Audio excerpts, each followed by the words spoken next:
Maigrir à tout prix, réussir son rééquilibrage alimentaire. Vous souhaitiez vraiment entreprendre un rééquilibrage alimentaire, maigrir vraiment à tout prix, c'est vraiment viscéral. Euh, vous n'en pouvez plus, vous voulez trouver des solutions. Alors écoutez mes 5 petits conseils sur comment réussir votre rééquilibrage alimentaire. Bonjour à tous et bienvenue dans cette nouvelle vidéo. Je m'appelle Jennifer, je suis coach équilibre et nutrition et j'aide les femmes actives à perdre du poids durablement sans le reprendre même si elles n'ont pas le temps. Je vous invite à vous abonner à cette chaîne si ce n'est pas encore fait, à liker la vidéo et surtout à aller télécharger votre petit cadeau dans la barre de description. Je vous l'ai déjà dit, mais la première chose, ce sera de manger assez. Je vois vraiment beaucoup de femmes, quand elles viennent me voir, et je me rends compte qu'en fait, elles ne mangent quasiment rien ou très peu sur leur journée.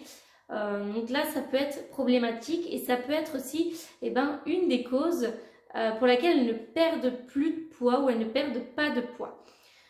Il faut vraiment manger assez et parce que sinon en fait votre corps n'a pas le minimum vital pour survivre et par conséquent il ne pourra plus perdre de poids parce que plus vous descendez en calories, moins votre corps va avoir et il vous faut un minimum vital en fait pour maintenir votre corps en vie.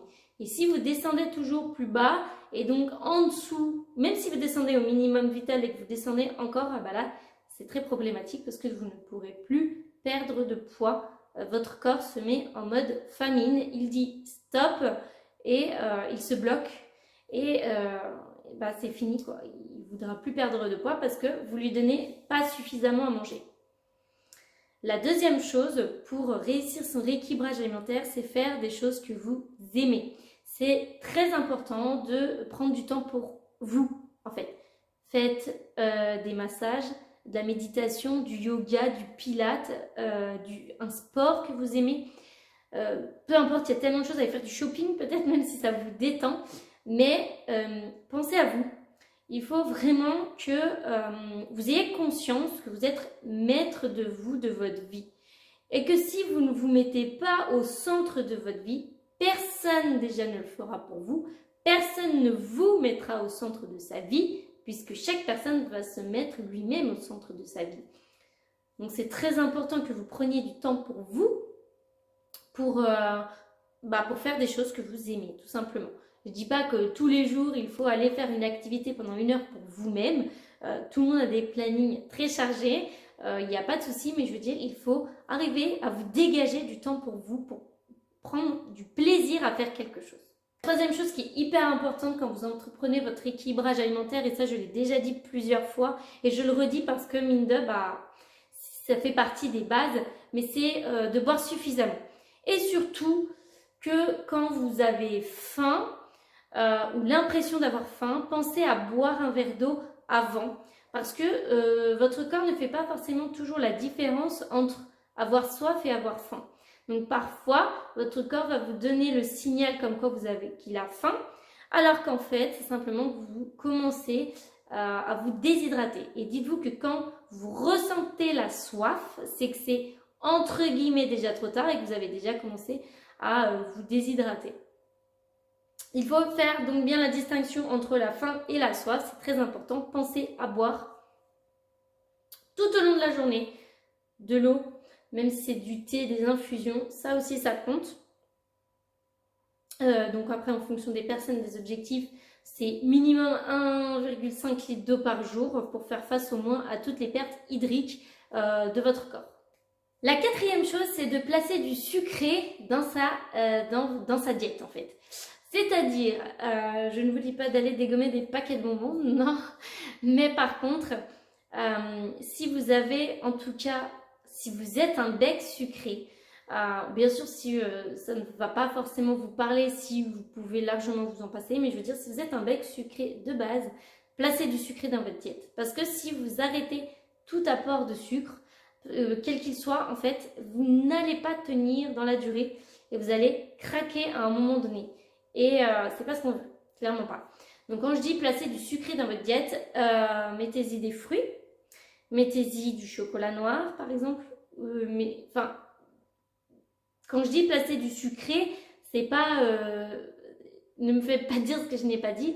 N'allez pas vous envoyer un paquet de glace, un paquet de cônes ou je sais pas quoi, ou un paquet de gâteaux. Mais placez-vous des plaisirs en fait dans votre diète. Même si ce n'est pas tous les jours. J'essaie juste de te trouver un exemple. Ça peut être par exemple en collation, l'après-midi, le matin, enfin peu importe, un carreau de chocolat noir, un fruit, 2 fruits par jour, soit au moment du petit déjeuner, soit au moment de la collation, soit après votre repas du midi. Enfin voilà, c'est vous qui voyez, mais placez-vous des petits plaisirs comme ça. C'est ça qui va arriver à vous faire tenir dans votre équilibrage alimentaire. Et enfin, la 5e et la dernière chose, c'est la qualité de votre hygiène de vie. Ça, c'est très important. On n'en parle pas assez parce que quand on parle de perte de poids, tout de suite, on va penser à ce que l'on met dans son assiette. Et bien sûr que c'est très important, mais l'hygiène de vie qu'il y a autour, c'est tout aussi important. C'est-à-dire que vous avez beau avoir une alimentation irréprochable, du moins bien, enfin vous mangez super bien, c'est très équilibré et tout. Si vous avez une hygiène de vie à côté qui est pourrie, clairement ça va être compliqué de perdre du poids. C'est-à-dire vous allez peut-être perdre du poids au début et après vous verrez ça va stagner et vous ne pourrez plus perdre du poids. Qu'est-ce que j'entends par hygiène de vie? Ce que j'entends par hygiène de vie, c'est la qualité de votre sommeil par exemple.